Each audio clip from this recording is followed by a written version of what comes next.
Now, let's get into section 15.4, which is talking about expansionary monetary policy. So this has another name. It's also called loose monetary policy. But the main goal here is just to increase the supply of money. And how we do that is by increasing the quantity of loans that's happening at the banks. So basically, because the central bank is buying bonds. Remember, buying bonds is where the Fed buys bonds from banks, right? So they give them money, okay? And then the banks take this money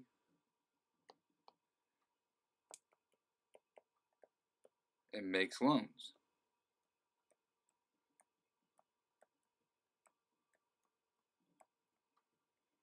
Okay, so that's how buying bonds works. And that's through the open market operations. OMO, open market operations. We also have decreasing the reserve requirement. So you have less, you have to keep less reserves in your bank. So if you can keep less reserves in your bank, you can make more loans. There we go. If we decrease the federal funds rate, so the interest rate to bank, so bank to bank interest. If it costs you less money to borrow money, then you will be making more loans. Okay? If we decrease the discount rate, remember this is the borrow from the Fed. How I remember the discount rate is if I were to get a loan from my parents, hopefully they would give me a discount. So if I were to borrow from my parents, hopefully they would give me a discount. The same thing I would think about for the Fed, right? If I were a bank and I want to borrow from the Fed, hopefully they give me a discount. Now, is this really the case? Not really, but it does help me remember what is the discount rate. The discount rate is between the bank and the Fed, and the federal funds rate is the other one, bank to bank.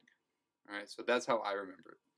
And then finally, we can decrease the interest rate paid on reserves. Remember, that is the interest that you get paid or the bank gets paid by keeping the money at the Fed. So if they can earn less money by saving it, they can earn more money loaning it out.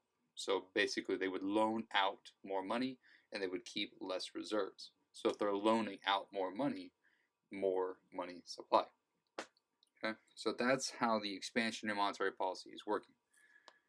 So the whole point of us doing expansionary monetary policy is that we are looking at the aggregate demand and aggregate supply model, and we're seeing that there is either high unemployment, right, to where it's like, wow, we need to stimulate or we need to have more money so people would have more money to spend. We need to basically stimulate investment. We need to decrease the interest rates, because if you decrease the interest rates, then the investment would increase, and then there we could increase the aggregate demand. So we would use expansionary monetary policy whenever we are in a recessionary gap.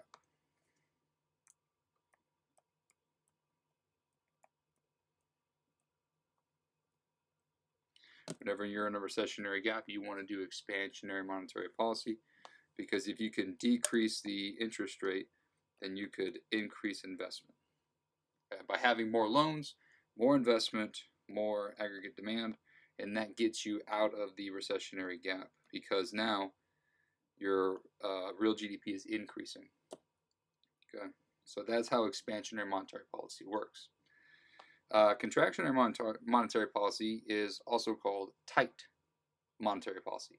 So if it's tightening on the market, that means or money is tight, then that means we're decreasing the amount of money. So contractionary, getting smaller.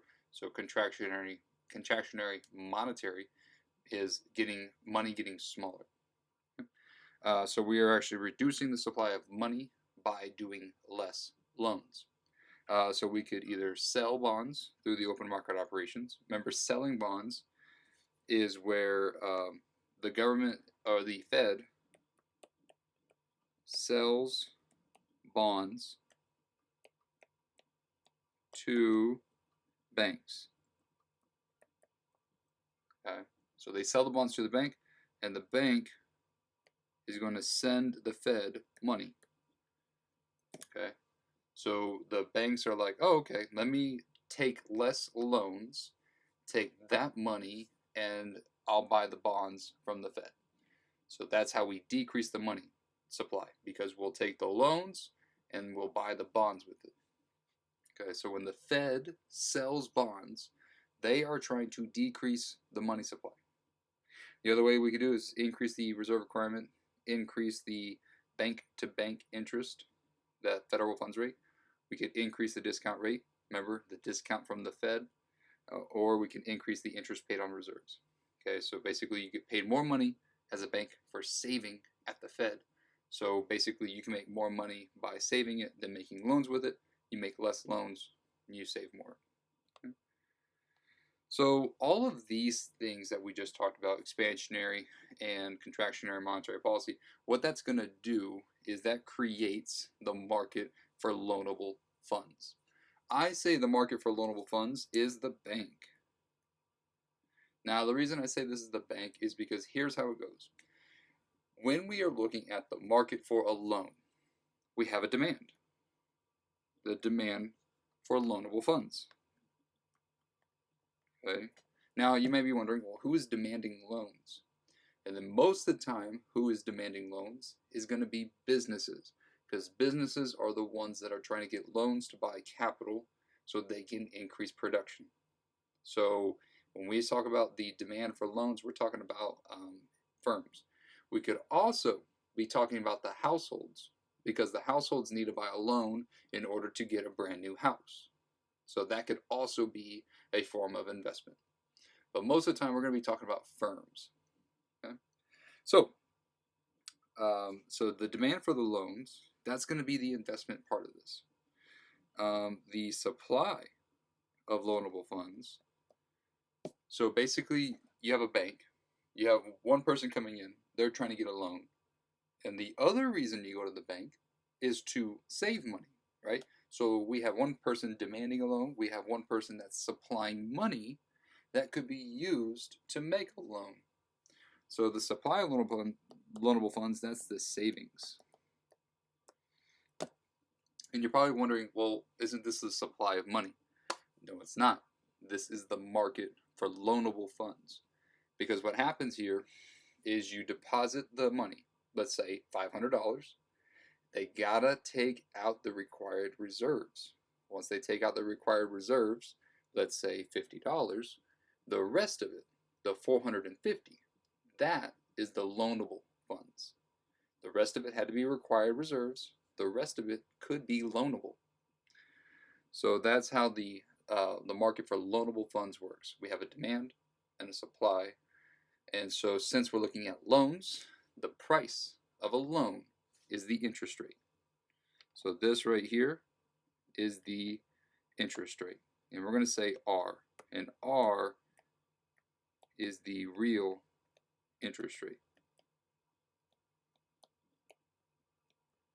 And then on the bottom here, we just have quantity of loanable funds. So this is the market for loanable funds. Okay. So what does this mean for monetary policy and aggregate demand? So monetary policy is going to affect the interest rate and the available quantity of loanable funds, which in turn affects several components of aggregate demand. So let's take a look at tight or contractionary monetary policy. So this is going to reduce two components of aggregate demand: investment spending or consumer borrowing. So like a house, like a big ticket item, that's going to be a house. Okay. So basically, if we are having a tight contractionary monetary policy, this will increase the interest rate. Okay. And when an interest rate is higher, it costs more money to get a loan. So you will have less investment, or you will have less consumption. Okay. So conversely, a loose or expansionary monetary policy will tend to increase business investment or consumer borrowing. So basically, if the interest rate is cheaper, you're going to want to invest more. So let's take a look at this thing. All right. So we're going to look at the market for loanable funds over here. So this is the loanable funds. Okay. And this is in equilibrium. So we just have R star and quantity star. This is just at equilibrium. And then we're over here. And we're going to assume that this macroeconomy, remember aggregate demand, short run, aggregate supply curve, and the long run supply curve. So what kind of gap is this? Well, this is your full employment. This is your Y star. So take a look at this. You are below your potential. Your potential is YF, and you are below your potential. So therefore, you are in a recessionary gap. And so the central bank is looking at this, and they're like, so if we're in the recessionary gap, and we are trying to have low unemployment, low inflation, we need to do something. We have a recessionary gap. That means we have high unemployment. So we need to fix that. So how we're going to do that is we're going to increase the aggregate demand. Okay, that's what we need to do. We need to increase aggregate demand. So what can the central bank do to increase the aggregate demand? They can change the monetary policy. They could increase the supply of money by buying bonds, decreasing the reserve requirement, decreasing the federal funds rate, decreasing the discount rate, or decreasing the interest paid on reserves. They can do all of those things, or a combination, or one of them. They need to do something, one of these 5 things, and that will increase the supply of loanable funds. They will have more loans. So we'll increase the supply of loanable funds. This is our new equilibrium. We now have a lower interest rate and a higher quantity. So what happened here? Well, interest rates go down, we invest more. So more investment over here. So therefore, aggregate demand will be increasing. Okay, so that's the flow. You have a recessionary gap. The Fed says, let's do expansionary monetary policy. We need to increase the supply of loanable funds right now. So we will be increasing these, we will be buying bonds, for example. This increases the supply of loanable funds, decreases interest rates, and then makes more investment. Because you have more investment, this increases aggregate demand back to equilibrium. Okay? So that is the flow. You notice the recessionary gap, you do expansionary monetary policy to increase aggregate demand. That's the flow. Okay? So, expansionary monetary policy. It starts with a recessionary gap. So what you want to do is you want to increase the money supply. You need to have more loans. You can decrease the interest rate by doing this. Because of that, your investment will be higher and your consumption will be higher. And then this will increase the aggregate demand. And because we are on the aggregate demand here and we increase it, we are actually increasing prices and increasing real GDP. So price level goes up and GDP also increases. If we are in a inflationary gap,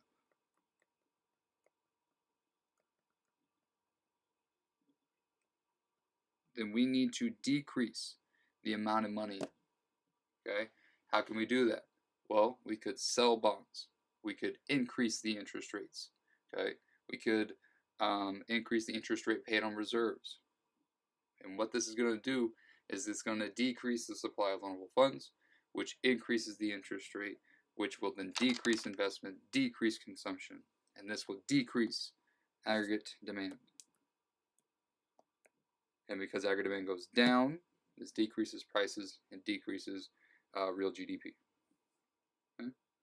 So that is the flow in terms of a expansionary monetary policy or a contractionary monetary policy. So that's what the Fed does, is they're constantly looking at what is unemployment. Is unemployment high?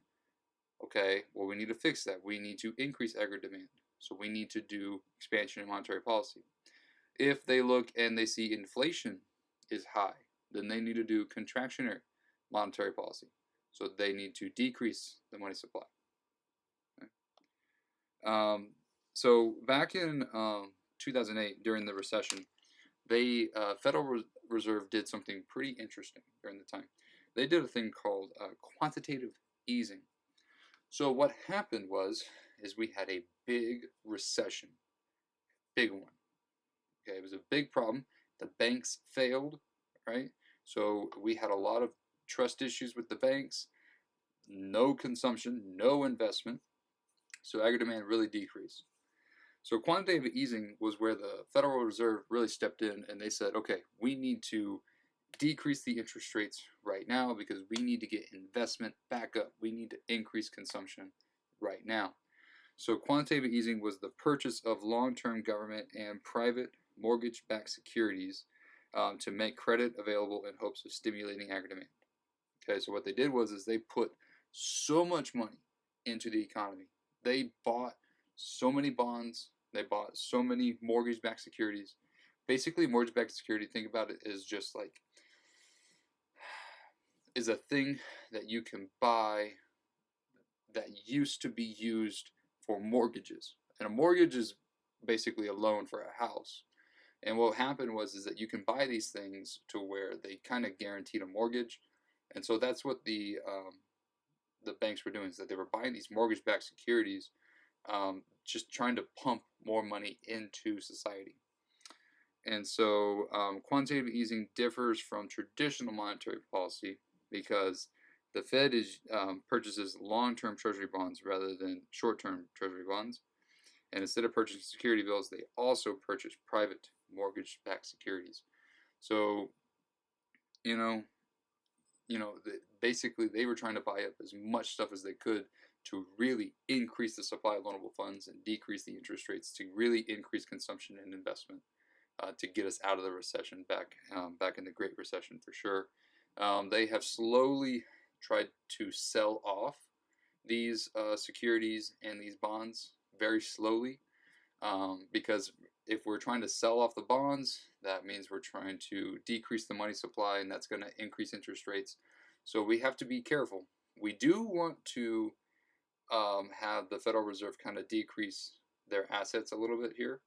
But they have to be careful. If they do it too fast, that really increases the interest rates, and that's going to decrease aggregate demand. So we got to be careful. So that's what quantitative easing is. It's an interesting topic for sure that they talk a lot about in finance. So in the next chapter, we'll talk about some pitfalls from monetary policy. I'll see you there.